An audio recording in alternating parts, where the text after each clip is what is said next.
What's up, guys? Welcome to Trade Secrets, and today we're going to talk about tone and conditioning your ears and learning your guitar's personality.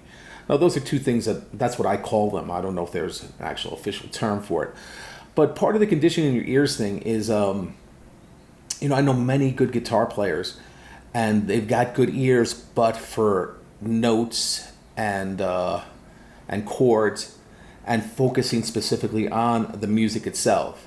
Then I've got friends who are producers who can tell you that, at what frequency, how many dBs you need to shave off or add on, and they have their ears conditioned for that. You've also got, and I'm sure you know these guys, there's also the pedal wizards or the gear wizards. These guys grab a piece of gear, they take it out of the box, and in 30 seconds they're dialing in some sweet tones. And I'm not one of those guys. I've learned to become a little bit of each of those guys through my journey. And one of the things that I do is to learn how to listen to your gear and understand it a little bit better.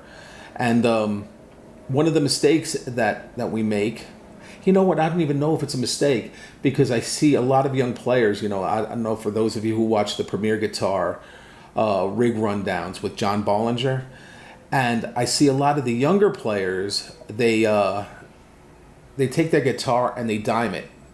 They put the volume and tone on 10, and then they just manipulate the pickup selector, the toggle switch, and that's it. And listen, that's cool if that works for you. Now, I find I like a lot of different tones, and I prefer actually tweaking the guitar than tweaking the pedals. So basically what I've got set up here is I've got my head rush, and this is a typical, this is a utility rig. Now, what I call a utility rig is I set it up just as I would an analog setup. I've got an amp, and then that amp is just set to one channel. I'm not going to switch from that channel. And I've got a compressor up front to even things out. I've also got an EQ, but I got the EQ right after the compressor, and after that I have two distortions, an overdrive and something that's a little bit hotter. After that in the chain, I go into an EQ that I use as a boost. So basically I have it set up for, especially if I'm playing in a trio, I only set it up for like a 3.5 dB boost. When I'm playing with multiple guitar players, that sucker goes up to 5 or 6 dBs. And I EQ it a bit to focus on the high mids and to cut through the mix. It's by itself, in and of itself, it's not a pleasant sound. In the band mix, it sounds good. Then at the tail end, after the preamp stage, in the post stage, I've got a delay and a reverb, and I use those as pedals. And then basically I'm pretty much turning on and off the overdrives, and I'm using the boost for solos sometimes, not always, and that's that EQ boost that I told you about. The rest, I use the guitar. Now, this is one of my main workhorses. It is not a Strat by Fender. It is a Tagliar by Dean Zielinski, and I've fallen in love with this bad boy. I like it because of the way it's set up. So, for example, let me take you through this a little bit. You've got your typical 5-position toggle switch, and you've got the volume and your tone for the neck and your tone for the bridge, and you can start tweaking these things and put to get different sounds, right? But here, these are sidekicks. They're not humbuckers per se, and these are not necessarily coil taps. What it does is it turns off the sidekick. The sidekick is a single coil, and then you have the two of them, which gives you the humbucker sound.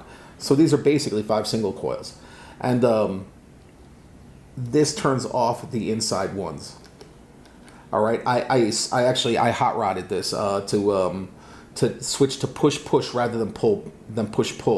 So I just push them, and visually from where I'm looking at it, I can see when the tap is engaged I'm still calling it a tap, but we should really just refer to them as single coils, right?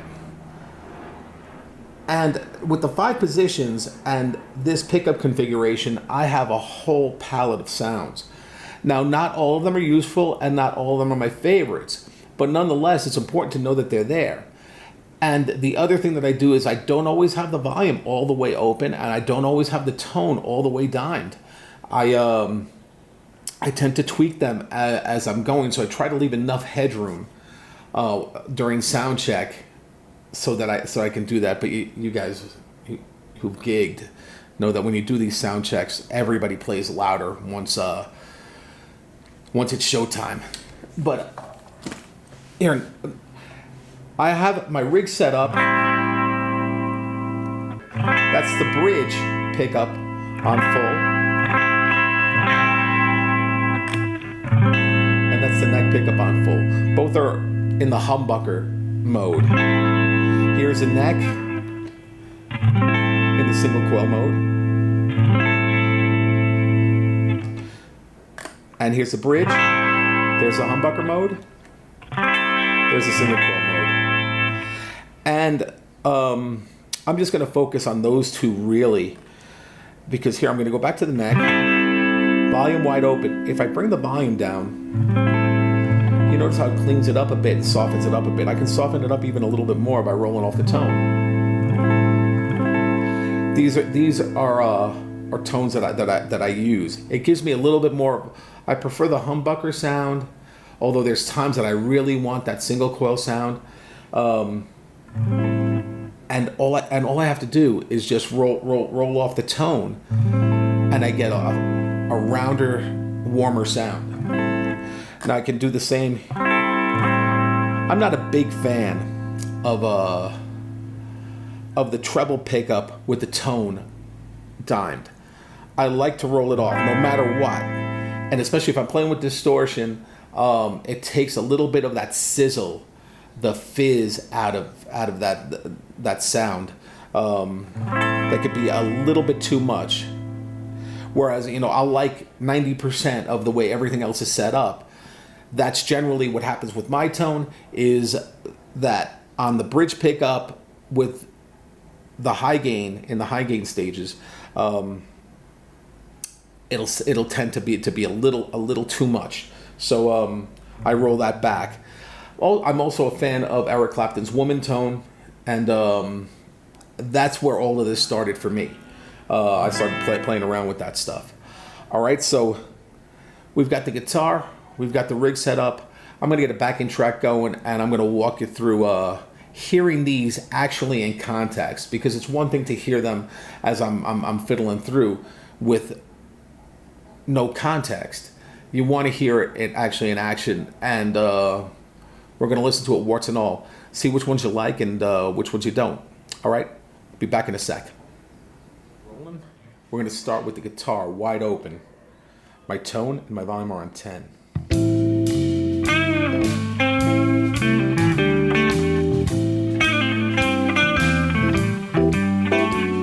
All right, now I'm going to tap the coil, and I should have single coil goodness.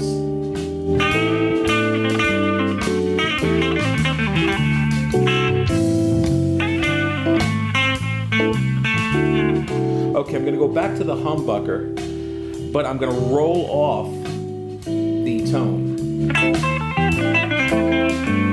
And here's rolled off. Could use a little more.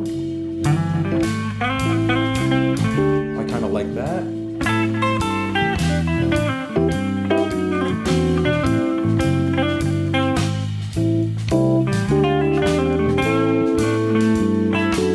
Okay, so that's the neck one. I will go with single coil. I'm going to still keep it at the tone at the same level that I had there.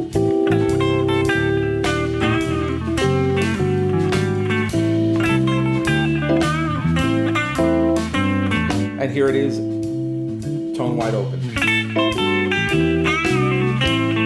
And there you get that single coil sound. All right, now I'm going to switch to the neck, to the bridge pickup. And here's the bridge. We've got everything at 10, wide open, volume and tone are at 10.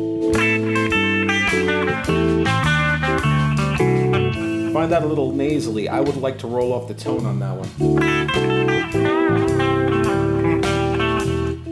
Roll it off more.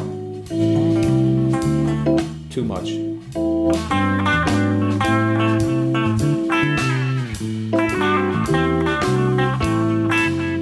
All right, so that was a little bit better. Now let me go with this, the single coil.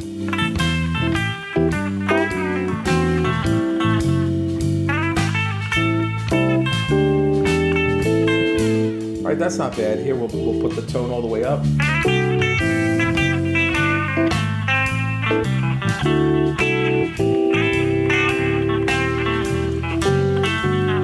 Okay, I don't particularly like that. I prefer the tone rolled off.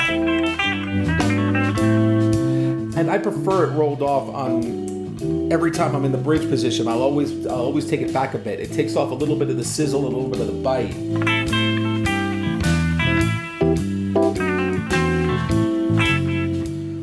Okay, and now for contrast, we can hear what the middle pickup sounds like. Again, my volume is on 10. All right, so that's very similar to the single coil with the rolled off tone that I had in the bridge position.